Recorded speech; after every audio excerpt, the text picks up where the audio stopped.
안녕하세요. 우리 인사 한번 합시다. 옆에 우리 가족들하고. 오늘 어디 피서를 가셨나? 자리가 조금 이렇게 빕니다. 예.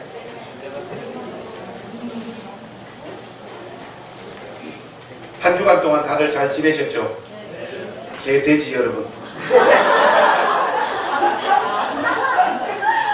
저와 여러분들은 개와 돼지입니다. 그래서 온통 그 매스컴이 그 이야기로 지금 도배가 되고 있습니다. 진짜 그렇게 생각하는 분이 계시는지 저도 참 그 기사를 보고 처음에는 이게 뭘 풍자하는 내용인가 해서 두 번, 세 번 다시 봤는데 진짜 그렇더라고요. 어쩜 그렇게 우리를 정확하게 보시는지. 여하튼 그랬습니다. 오늘 또 하나님께서 우리에게 주시는 이 말씀 또 여러분들 영혼에 큰 도전이 되고 은혜가 되는 시간이 되기를 주님의 이름으로 축복합니다. 의회에서 노인 사도들이 자신들의 장로들을 찾아가서 그들이 사내들인 공회에 붙잡혀 가서 당했던 이야기들을 생생하게 이야기를 합니다. 전부 자기들이 경험한 그 내용들을 알리게 되지요. 그런 다음 그들은 오늘 본문 말씀에 보니까 하나님 앞에 합심하여 기도합니다. 24절부터 사도들의 본격적인 기도가 시작되어지는데, 근데 여러분 그 내용을 자세히 한번 보십시오. 보면 전부 다 기도이긴 하지만 24절에서 28절까지는 구체적인 간구의 내용이라기보다는 자신들이 믿는 바를 고백하는 신학적인 내용을 정리하고 있는 것을 우리가 확인할 수 있습니다. 먼저 그들은 하나님 앞에 기도하기 전에 하나님을 향한 호칭을 대주제여 그렇게 고백하고 있습니다. 데스포타라고 하는 이 대주제여, 이 호칭은 굉장히 중요합니다. 만물의 주인이시며 천하 만물이 하나님의 주권적인 통치 아래 있다라고 하는 고백이에요. 인간의 모든 역사가 하나님의 능하신 손 안에 있으며 하나님의 뜻 가운데 이 역사는 진행되어지고 있습니다 하는 고백이 이 데스포타라고 하는 이 고백 속에 담겨져 있는 것입니다. 24절 말씀을 보시면 이 데스포타라고 하는 호칭의 의미를 여러분들이 어느 정도 알 수 있습니다. 여러분 24절 우리 한번 같이 읽어보실까요? 시작. 그들이 듣고 한 마음으로 하나님께 소리를 높여 이르되 대주제여 천지와 바다와 그 가운데 만물을 지은 이시오. 바로 이 진술되어지고 있는 이 내용이 바로 데스포타라고 하는 말의 의미를 담고 있는 것이죠. 이 똑같은 단어가 어디에 사용되어지고 있는가를 추적해 보니까 디모데전서 6장에 종과 대조되어지는 상전이라고 하는 표현이 이 데스포타로 나와 있더라고요. 그리고 베드로후서 2장에 이단과 거짓 선생들과를 참된 주님과 대조할 때 등장했던 그 주라고 하는 단어가 바로 이 데스포타이고, 또 하나는 여러분들이 잘 아는 누가복음 2장에 아기 예수님을 안았던 시므온, 이 시므온이 주제여 하고 고백했던 그 단어가 데스포타입니다. 이 세 가지 경우들을 종합해 볼 때 이 데스포타라고 하는 이 단어는 그들이 바로 직전 세상 권력과 권세의 협박과 위협을 경험했던 사람들 아니겠습니까? 그 땅에서 살고 있는 자들을 향한 실제적인 정치, 경제, 종교적인 권한을 행사하는 사내들인 공회, 더 나아가서는 로마 제국의 권력자보다도 우리는 우리 눈에 보이지 않는 하나님이 우리의 상전이시며 우리의 주인이시며 우리의 주님이십니다 하는 그 고백을 이 데스포타라고 하는 단어 속에 담아서 지금 고백하고 있는 것이죠. 이 고백 이후에 이제 사도들이 가지고 있는 성경 해석 방식, 쉽게는 그들의 신학이 전개되어지고 있는데요. 그 내용들을 여러분 25절부터 쭉 한번 보시면 세상은 하나님의 역사 통치 방식에 대해서 세상은 반항합니다. 이 반항과 거역은 끊임없이 있어왔던 하나의 패턴이라고 하는 것이 사도들이 인식하고 있는 내용의 핵심 내용이에요. 그 내용 안에 하나님을 알지 못하는 세상의 경향성이 우리에게 소개되어지고 있습니다. 여러분들 특별히 25절과 26절 말씀 한번 보실까요? 제가 25절 읽겠습니다. 여러분들이 26절 한번 읽어보십시오. 또 주의 종 우리 조상 다윗의 입을 통하여 성령으로 말씀하시기를 어찌하여 열방이 분노하며 족속들이 허사를 경영하는고 세상에 만물이 나서며 관리들이 함께 모여 주와 그의 그리스도를 대적하도다 하신 이웃입니다. 이 내용은요 시편 2편 말씀을 그대로 가져온 겁니다. 엄밀히 말해서는 그대로 가져온 것은 아니고 시편 2편 말씀을 사도들이 자기들 스타일대로 해석하고 있는 것이죠. 여러분 시편 2편 말씀을 제가 한번 읽어드리겠습니다. 어찌하여 이방 나라들이 분노하며 민족들이 헛된 일을 꾸미는가. 세상의 군왕들이 났으며 관원들이 서로 꾀하며 여호와와 그의 기름 부음 받은 자를 대적하며 우리가 그들의 맨 것을 끊고 그의 결박을 벗어버리자 하는도다 하는 이 말씀을 지금 사도들이 그대로 가져오고 있는 것입니다.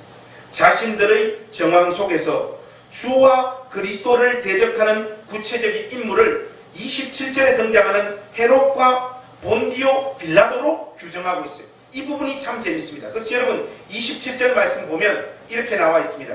과연 헤롯과 본디오 빌라도는 이방인과 이스라엘 백성과 합세하여 하나님께서 기름 부으신 거룩한 종 예수를 거슬러 이렇게 나옵니다.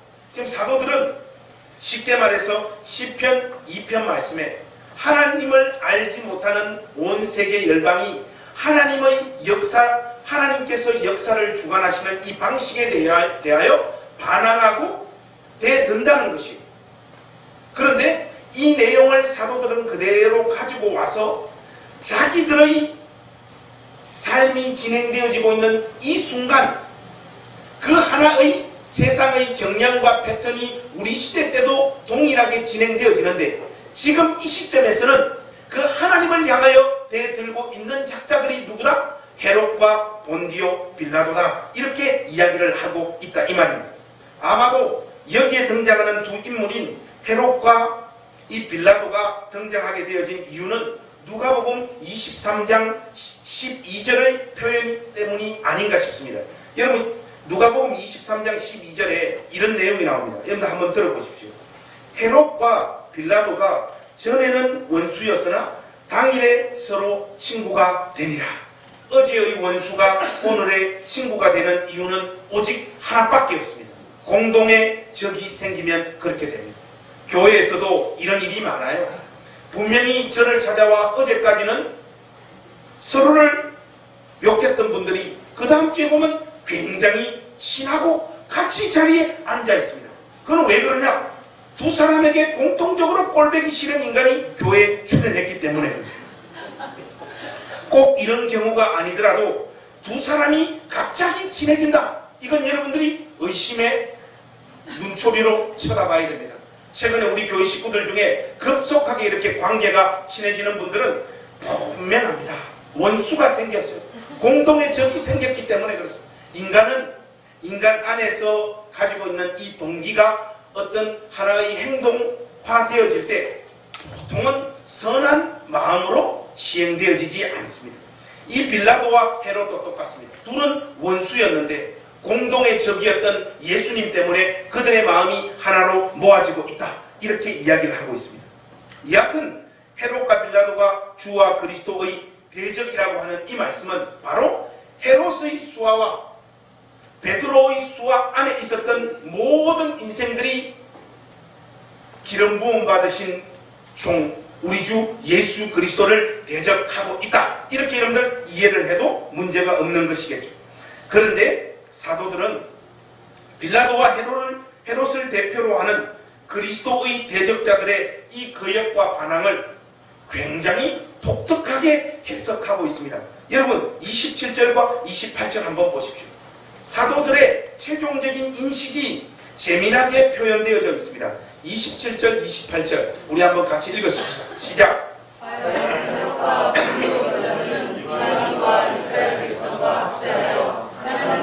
기름 부으신 거룩한 종 예수를 거슬러 하나님의 권능과 뜻대로 이루려고 예정하신 그것을 행하려고 이 성에 모였나요? 여러분 말하는 논법이 참 재밌지 않나요? 원래 이런 식의 표현들은 하나님의 종들이 선한 목적을 위하여 수고하는 경우에 등장하는 표현이잖아요. 하나님 오늘 우리가 여기에 주의 영광을 드러내기 위하여 모였나이다. 뭐 이런 식의 표현을 할 때 등장하는데, 오늘 본문 말씀을 보니까 헤롯과 본디오 빌라도가 예수님을 거슬러 하나님의 뜻을 이루기 위하여 이 성에 모였다. 이렇게 지금 이야기하고 있습니다. 그들은 자신들의 승리를 확신하면서 예수님을 십자가에 못 박여 죽인 거예요. 다시 그들은 또 승리할 거라고 확신하면서 그 예수님을 따르는 사도들을 그들이 가진 권세를 가지고 똑같이 핍박을 하는 겁니다. 예수님을 죽이고 사도들을 핍박하고 사도들을 죽일 때 그들은 마음에 확신하는 거예요. 우리가 이겼다.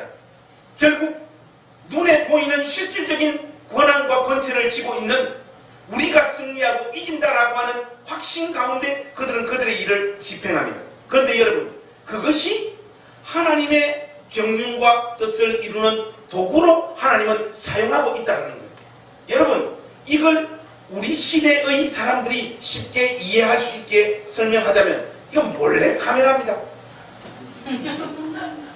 제가 신학교 입학할 때쯤 이경규가 그전부터 이렇게 좀 떴는데 막 폭발적인 그 몰래카메라의 인기가 막 폭발적으로 치고 가던 시절이라 신학교에서 아침에 눈만 뜨면 서로 몰래카메라를 하는 거예요. 기숙사에서 젊은 애들이 눈만 뜨면 몰래카메라를 하는데, 저는 이게 한 번, 두 번, 세 번 이렇게 경험하다 보니까 이게 식상하더라고요. 그래서 몰래카메라를 하더라도 이중 몰래카메라를 한번 해봐야 되겠다. 그래서 이쪽에 제일 얼빵한 우리 후배들 불러가지고, 너희들 오늘 나하고 마음먹고 애들 한번 놀래켜 주자. 너희들의 역할이 있다. 그러니까 형, 놀래킬 수만 있다면 어떤 역할도 마다하지 않겠습니다. 너희들 오늘 죽도록 얻어 터지는 것. 맞을 때 정말로 인상을 쓰면서 연기를 제대로 해야 된다. 알고 보면 최종적으로는 인마들이 속는 거예요. 그래서 저쪽에 가서 저는, 야, 쟤도 오늘 맞는 연기 신랄하게 하기로 했으니까 너희들은 얘들한테 속는 것처럼 그렇게 연기를 해야 된다. 해서 방에 불러가지고 그 밀대 그거 뽑아가지고 막 신학교에서 책도 안 읽고 기도도 안 하고 이래가 먹게 하겠어 이 새끼들아! 죽도록 패니까 얘들은, 맞는 애들은 얘들을 자기들이 진짜 속이는 줄 알고 어떡합니까? 30분 동안, 그래서 30분 지나고 죽도록 얻어터지고 난 다음에 몰래카메라 하니까 양쪽이 다 서로를 속였다고 환호를 하잖아요. 알고 보면 누가 속은 겁니까? 두들겨 맞은 애들이 속은 거잖아요. 세상이 자기들이 가진 지혜와 지식과 권세와 능력을 가지고 예수님과 주님의 몸된 교회를 핍박합니다. 그리고 실질적으로 그들은 승리하고 이깁니다. 그러나 하나님은 실패의 방법 속에 십자가라고 하는 방법을 동원하여 하나님 자신의 뜻을 이루고, 결국에는 그들 역시 악한 목적이었지만 하나님의 뜻을 이루는 도구로 쓰임받게 되어지는 길로 하나님께서 역사를 이끌어가고 있다, 이 말입니다. 자신들이 소유하고 있는 신학에서 기도의 내용이 형성되어지는 법입니다. 이것은 대단히 중요한 내용이에요. 신학이 잘못되어 있으면 한평생 주를 섬기는 그 몸짓 자체가 우상숭배가 되어버립니다. 기도도 마찬가지예요. 여기에 사도들은 이 신학적인 내용들을 가지고 본격적으로 하나님 앞에 기도합니다. 그 내용들이 29절에서 30절에 나와 있죠. 여러분들 이 부분은 오늘 설교의 분수령이 되는 중요한 내용들이니까 이 기도의 내용들을 우리가 소리내어서 우리도 같은 마음으로 한번 기도했으면 좋겠습니다. 20절 30절 우리 한 목소리 한번 같이 읽어보겠습니다. 시작. 보시옵고 또 종들로 하여금 담대히 하나님의 말씀을 전하게 하여 주시오며 손을 내밀어 병을 낫게 하시옵고 표적과 기사가 거룩한 종 예수의 이름으로 이루어지게 하옵소서 하더라. 여기 보면 세 가지 강구가 등장합니다. 하나는 주님 이제도 그들의 위협함을 굽어 보시옵고, 이게 첫 번째 기도고요. 두 번째는 또 종들로 하여금 담대히 하나님의 말씀을 전하게 하여 주시오며, 이게 두 번째 기도고요. 세 번째 기도는 뭡니까? 손을 내밀어 병을 낫게 하시었고 표적과 기사가 거룩한 종 예수의 이름으로 이루어지게 하옵소서 하는 이 세 가지의 기도를 사도들이 지금까지 정리되어진 그 신학적인 내용들 바탕 위에 하나님 앞에 쏟아놓고 있는 것이. 근데 여러분, 이 기도를 가만히 한번 들여다보십시오. 그들의 기도는 자신들의 신학에 철저하게 기초해 있는 것임을 우리가 확인할 수 있습니다. 이 기도가 위대한 것은 그들은 현실을 부정하거나 회피하지 않고 있다라고 하는 것입니다. 이것이 그들의 기도의 가장 위대한 면모예요. 이 위협이 사라지고 이행되어지지 않아서 교회가 평강과 안정 가운데 거하게 해달라고 그들은 그렇게 하나님 앞에 기도하고 있지 않습니다. 단지 그들의 위협함을 지켜봐달라. 그것이 그들의 첫 번째 기도였죠.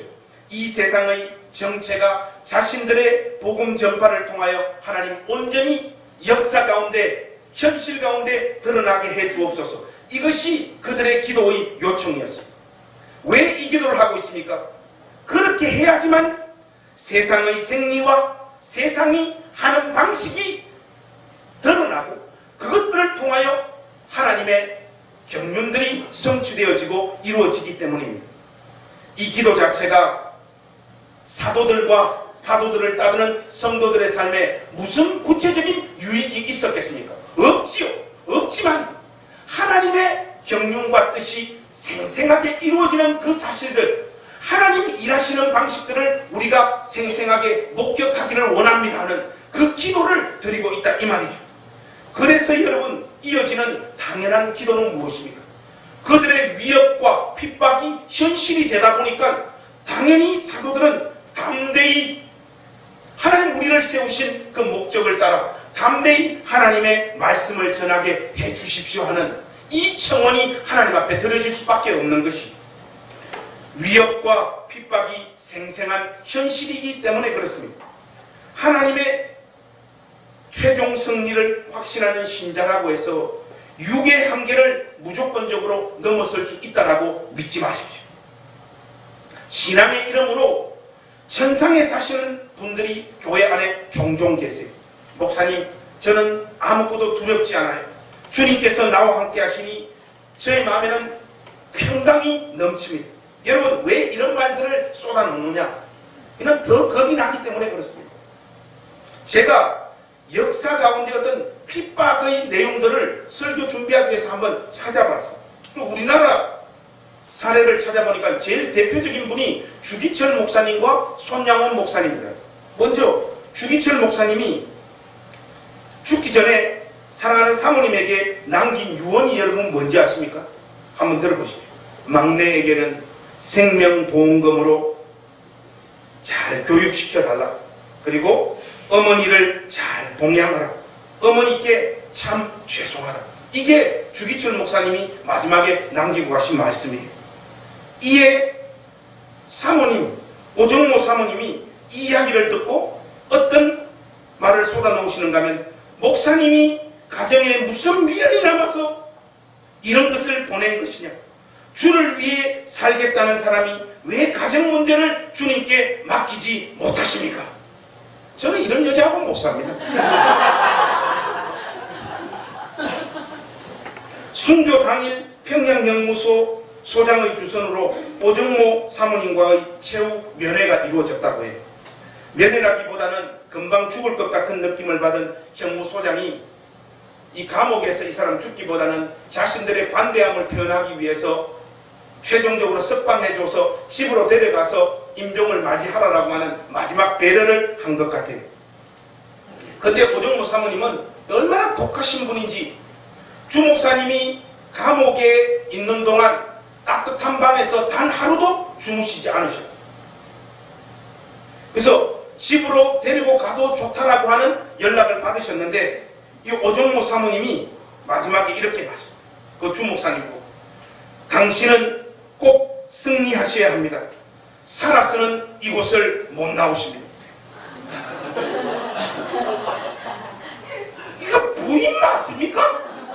근데 우리는 이런 식의 신앙을 좋아해요. 비장미로 자기 신앙의 내용을 채우는 이런 걸 좋아합니다. 나는 안 세상의 권세가 하나도 두렵지 않다. 그래서 세상에 이런 사람만 있겠나 싶어서 손양원 목사님 케이스로 한번 찾아봤어요. 만기 추록을 해야 되는데 손 목사님께서 이 개정의 뜻을 일본 사람들에게 표현하지 않으니까 순천에서 서대문 형무소로 이감되던 도중 잠시 길에서 사모님을 만났대요. 보통 부인 같으면 슬퍼서 울고 기뻐서 울고 했을 것입니다. 우리 집사람은 저에게 분명히 그렇게 했을 거예요. 저 여자는 착하고 아름다운 여자이기 때문에 그렇습니다. 그러나 이 손양원 목사님 사모님은 한술 더 뜹니다. 오정모 사모님보다. 일단 성경을 열어 제칩니다. 요한계시록 2장 10절을 목사님에게 읽어드려요. 내가 죽도록 충성하라. 그리하면 내가 생명의 멸류관을 내게 주리라. 그리고 마지막으로 한마디 더 합니다. 만약 우상에게 절하면 당신은 내 남편이 아니야. 저는 하나님 앞에 참 감사한 게 이런 여자를 만나지 않았다는 게 참 감사합니다. 그래서 어제 저녁에 우리 집사람이 요리를 하고 있길래 설교를 준비하면서 우리 집사람한테 한번 물었어요. 여보, 만약에 이런 상황이 되면 여보, 나 이제 더 이상 나의 육이 견딜 수가 없어. 너무 힘들다. 집에 가서 따뜻한 방에 하루만 자고 싶다. 이렇게 이야기하면 당신 나한테 뭐라고 이야기할 거야 하니까 우리 집사람이 하는 말이 힘들면 그만해. 여러분, 우리 집사람이요 훨씬 훌륭한 사모입니다. 믿느뇨? 동서복음을 막론하고 현자들은 인간이 누구인지 그리고 진정한 용기를 가진 사람이 누구인지 자세히 다 알고 있어요. 동양도 마찬가지고 서양도 마찬가지입니다. 제자 자로가 공자에게 군대를 통솔할 기회가 있다면 어떤 사람과 함께 하고 싶은지 물었어요. 그때 공자가 이렇게 이야기합니다. 맨손으로 호랑이를 때려잡고 맨몸으로 강을 건너려 하여 죽어도 후회할 줄 모르는 사람과 나는 함께 할 수 없을 것입니다. 반드시 일에 임하여서는 두려워하고 치밀한 전략과 전술을 세우기를 절기하여 일을 성공으로 이끄는 사람과 함께 할 것이다. 여러분, 첫 번째 조건이 뭐냐? 두려움을 아는 사람입니다. 이 두려움을 신앙의 이름으로 너무 쉽게 나는 다 극복했다 그렇게 이야기해서는 안 되는 거예요. 서양에도 마찬가지입니다. 두려움을 아는 사람만이 진정한 용기를 가진 사람이라고 하는 이 공자의 가르침과 비슷한 말을 서양에서 한 사람이 누구냐? 아리스토텔레스예요. 그의 책 니코마코스 윤리학에 보면요 이런 내용이 나옵니다. 용감한 사람이란 마땅히 두려워해야 할 것을 마땅히 그래야 할 목적을 위해 또 마땅히 그래야 할 방식과 마땅히 그래야 할 때 견뎌내고 두려워하며 또한 마찬가지 방식으로 담대한 마음을 가지는 사람이다. 그렇게 이야기합니다. 역사 가운데 보통은 소위 담대하다, 나는 두렵지 않다라고 하는 방식으로 객관적인 현실에 맞선 사람들은 반전을 경험하지 못하고 대부분 다 죽었습니다. 공자와 아리스토텔레스가 뭐 대단한 이야기라고 이렇게 떠들고 있지만 저는 사실 두려워해야 될 현실을 두려워하는 것이 비신앙도 아니며 비겁한 삶의 방식이 아니라는 것을 저는 중학교 2학년 때 이미 알았어요. 여러분, 중학생들 중에 반 친구들 중에 우리 때만 해도 제일 무서운 애들이 누굽니까? 운동부 애들이잖아요. 운동부 애들이 싸움을 제일 잘했잖아요. 그 우리 반에 유도부 애가 한 명 있었는데 얘가 뭐 우리 반 통이죠. 싸움을 제일 잘하죠. 그런데 매일 애들 두들겨 패고 돈 빼들고 껌 달라, 운동화 바꿔 신자, 뭐 메이커 나하고 바꿔 매일 두들겨 패고 매일 갈구고 하잖아요. 여러분, 이 상황에서 그 중학교 2학년 쪼무레기 저를 포함한 우리 반 친구들은 어떻게 견뎌야 합니까? 바꿔주고 껌 주고 돈 주면서 견디는 거예요. 그때 저 친구 중에 한 명 이 의분이 가득한, 지금도 이름을 잊지를 않아요. 김석산이라고. 이 친구가 얼마 전에 페이스북에서 저를 찾아왔더라고요. 이 친구가 이 의분이 있는 거예요. 야!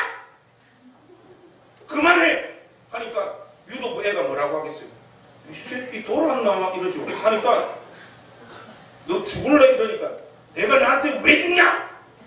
하니까 애들 야 책상 다 밀어. 하니까 책상 다 뒤에 쫙 밀어. 하니까 저같이 금망고 소심한 그러나 석산이를 간절히 응원한 진짜 이번에 저 의분이 표출되어서 저 유도부 한번 때려 눕혀라. 그 간절한 마음을 한 이 석산이가 진짜 용기를 얻은 거야. 이야 하고 막 뛰어가는데 유도부가 들어오는 석산이를 잡아가지고 한번 땅에 바로 꽂아버리고 1초 만에 싸움이 끝나버리더라. 아 그때 알았어. 두려워할 자를 두려워한다. 여러분 두려움을 가진 사람만이 하나님의 도움을 의뢰할 수 있는 거예요. 두렵기 때문에 우리의 기도가 하나님을 향하여 간절해지는 거 아니겠습니까? 여러분들을 찾아오는 삶의 생생한 고통과 아픔 앞에 두려움이 드는 것, 그건 비신앙도 아니고 상식, 건전한 것이고 당연한 것이고. 여러분 우리 말씀 한번 열어보십시오. 어디로 가는가? 성경은 이렇게 우리에게 신앙을 표출하라고 이야기를 하고 있습니다. 시편 31편으로 한번 가보십시오. 시편 31편 13절 말씀, 13절에서 15절. 시편 31편 13절에서 15절. 우리 세 절이니까 우리 다이렉트로 우리 한번 같이 큰 목소리로 읽으십시다. 시작. 내가 무리의 비방을 들었으므로 사방이 두려움으로 감사했나이다. 그들이 나를 치려고 함께 의논할 때 내 생명을 빼앗기로 빼앗았나이다. 여호와여 그러하여도 나는 주께 의지하고 말하기를 주는 내 하나님이시라 하였나이다. 나의 앞날이 주의 손에 있사오니 내 원수들과 나를 핍박하는 자들의 손에서 나를 건져주소서. 여러분 우리를 찾아오는 두려움을 회피하거나 그것이 없거나 이것은요 우리가 육을 가졌다라는 것을 근본적으로 부정하는 것입니다. 사도들은 이들의 위협과 협박 앞에서 두렵고 떨리는 마음으로 설 수밖에 없었습니다. 그랬기 때문에 그들은 하나님을 향하여 담대히 이 상황 속에서도 하나님 말씀을 전할 수 있게 해달라고 간구하고 있는 것이에요. 그래서 그들은 최종적으로 하나님 앞에 손을 내밀어 병을 낫게 하시옵고 표적과 기사가 거룩한 종 예수의 이름으로 이루어지게 하옵소서. 그렇게 하나님 앞에 기도하고 있는 것이에요. 자기들의 힘과 능력으로는 이 상황을 돌파할 수 있는 생내적인 어떤 것들이 자기 안에 없다는 것을 알았기 때문에 하나님 앞에 엎드려 간구하고 있는 것이죠. 그런데 여러분 이 마지막 기도의 진수를 가만히 한번 보십시오. 하나님께서 예수님을 사용하신 것처럼 우리를 사용해 달라고 하는 청원입니다. 이 마지막 기도는 예수 이름으로 어떤 것도 행하지 말라. 예수의 이름에 대하여 특별히 그가 죽음의 권세를 깨고 살아났다라고 하는 것을 세상에 더 이상 증거하지 말라라고 위협했던 세상의 권세 앞에 정면으로 맞서는 것입니다. 무엇보다 이 기도의 내용들은 안전뱅이를 이렇게 세운 그 사건들이 연속해서 재현해 달라고 하는 기도였어요. 그런데요 말씀에도 그 표현이 등장하고 있지만 표적과 기사라고 이야기하고 있죠. 이 강구는 쉽게 말해서 기적 그 자체의 방점이 찍혀져 있는 기도가 아니라는 것입니다. 여러분 사복음서에 보면 예수님께서 이 세상에 오셔서 수많은 기적들을 일으킵니다. 그 기적들을 표적이라고 성경이 말하고 있죠. 표적이라고 하는 것은 무엇인가 하면 기적 그 자체에 초점이 맞춰진 것이 아니라 표적은 다른 목적을 위하여 보조수단으로 등장하고 있다라는 이 말이에요. 예수님께서 하나님께서 보내신 참된 메시아이심을 드러내기 위한 장치가 표적인 것입니다. 지금 표적과 기사로 새 역사를 일으켜달라고 사도들이 하나님 앞에 기도하고 있는 이유는 오직 하나입니다. 이 표적과 기도를 통하여 예수 그리스도의 이름이 드러나게 해달라. 그렇게 그들은 기도하고 있는 것입니다. 그래서 그들은 이 표적과 기사도 예수의 이름으로 실행시켜달라. 그렇게 하나님 앞에 기도하고 있는 것이죠. 이 기적들로 말미암아 세상을 뒤집어 엎어달라고 하는 것이 아닙니다. 죽음의 권세를 깨고 부활하셔서 지금도 살아계신 만유의 왕이 우리 주 예수 그리스도이심을 명명백백하게 이 세상 가운데 드러내 주옵소서. 그것이 그들이 하나님 앞에 드린 최종적인 마지막 간구였다 이 말이에요. 결론을 맺겠습니다. 사랑하는 우리 행신교회 가족 여러분, 예수님을 핍박하고 죽인 세상은 그것이 하나님의 구속의 역사를 성취하기 위하여 하나님께서 사용하신 방법임을 그들은 알지 못합니다. 그리스도의 승리는 죽음을 통해서 이루어진다는 것을 그들은 알 수 없었던 것이죠. 세상은 교회를 핍박하고 특별히 주의 몸된 교회를 융당 폭격을 가합니다. 그것이 세상이 가진 마땅한 태도고 어떤 의미에서는 그들은 그렇게 하나님 앞에 쓰임받게 되어지는 것이죠. 자기들이 최종적으로 이겼다라고 심판받는 그 순간까지 착각하며 자기의 길을 가는 존재들이 이 세상임을 여러분 잊지 마십시오. 그래서 교회가 두들겨 맞고 약해 보이고 아무것도 이루지 못하는 듯한 자리에 내몰릴 때도 우리는 기가 죽을 이유가 하나도 없는 것이. 문제는 주의 교회가 하나님께서 자기 일을 수행하시는 이 방식을 수용하지 않는다는 거예요. 하나님께서 자기 일을 해가시는 이 방식에 대하여 교회 권속들이 마음에 들어 하지 않는다는 것이에요. 믿지를 못합니다. 명확하게 하나님이 우리와 함께 해주시는 어떤 표징이 나타나지 않으면 하나님을 신뢰하지 않아요. 답을 달라는 거 아닙니까? 오늘 본문과 우리 시대의 교회의 정황을 살펴서 이야기를 해보자면 오늘 우리 시대의 교회와 신자들이 가진 가장 큰 문제는 먼저는 신앙을 지나치게 개인적인 이슈에 집중시키고 있다는 것입니다.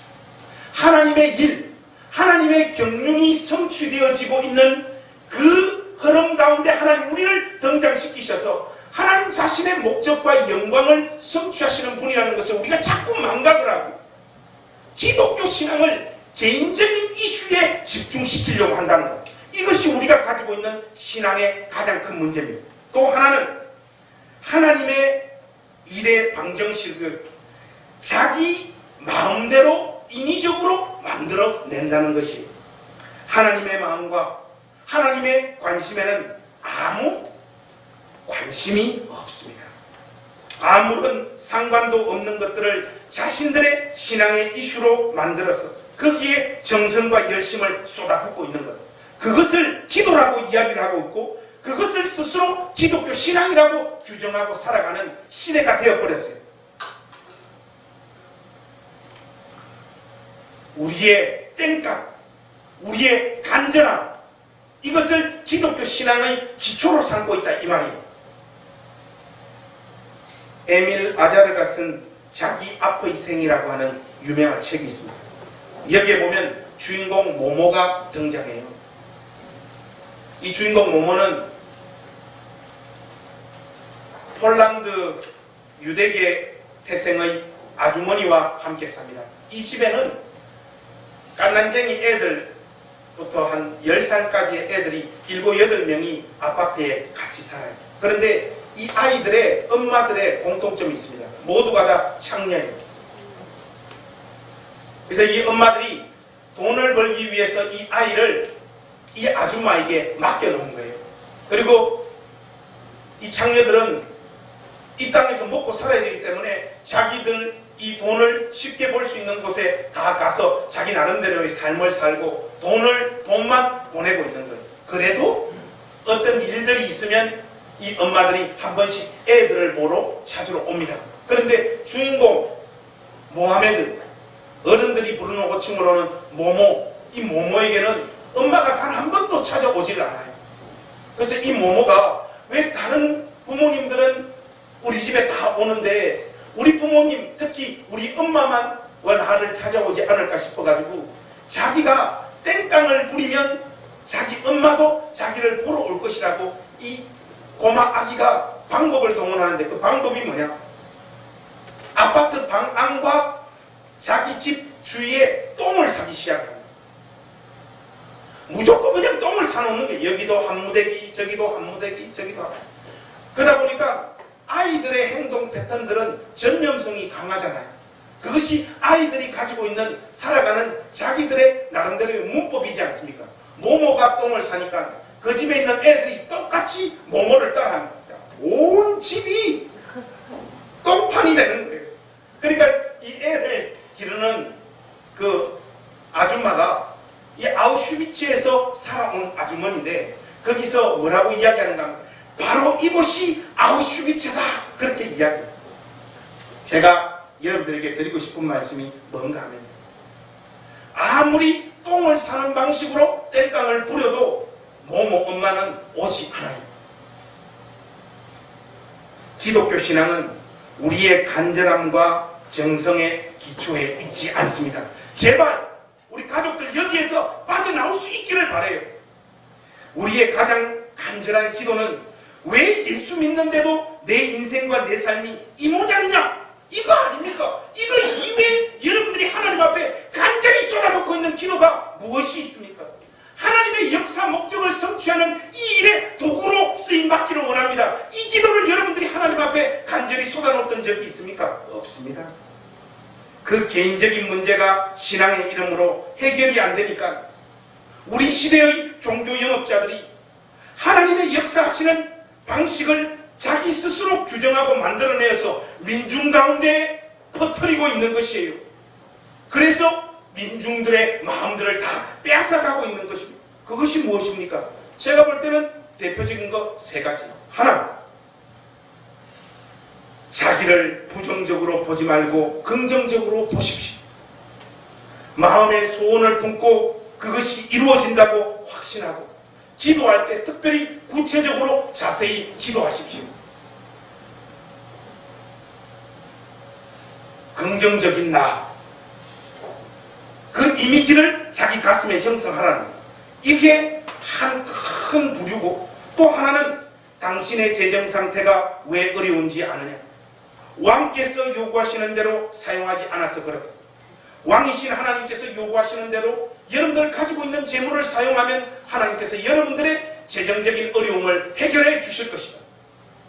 왕의 재정. 이게 또 한 부류고요. 마지막은 왜 아직 삶의 고뇌와 문제를 다 내려놓지 못하느냐.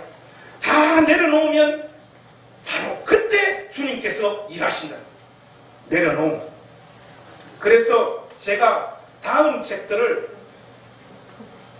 이런 것들 꼴배기 싫어가지고 긍정의 본질,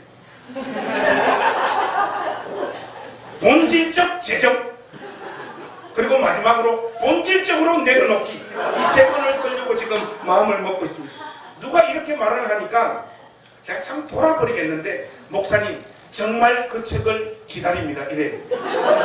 여러분, 농담인지 다큐인지 제발 좀 구분을 해주십시오. 예수를 믿고 사는 삶, 그것은 자신의 관심사를 포기하는 것입니다. 하나님의 일은 자기의 관심사를 간절한 기도와 신앙적 열심을 통하여 성취하는 것이 아님을 기억하십시오. 자신의 전생애를 하나님 앞에 드려 끊임없이 하나님의 일과 그 일을 성취하시는 하나님의 방식에 내 전생애를 드릴 뿐만 아니라 순종하는 것이 기독교 신앙의 핵심이요 본질임을 여러분들이 놓치셔서는 안 되는 것입니다. 하나님은 결코 우리에게 쉬운 길을 주시지 않습니다.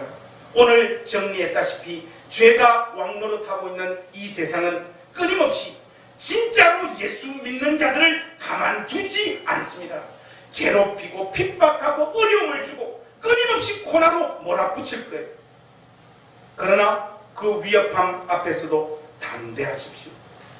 별것 없는 우리의 인생이지만 우리의 한숨, 우리의 눈물, 우리의 비명, 우리의 탄식을 붙잡아 하나님은 그 누구도 예상하지 못하는 하나님의 경륜과 자신의 뜻을 성취하고 이루어 가실 줄로 믿습니다.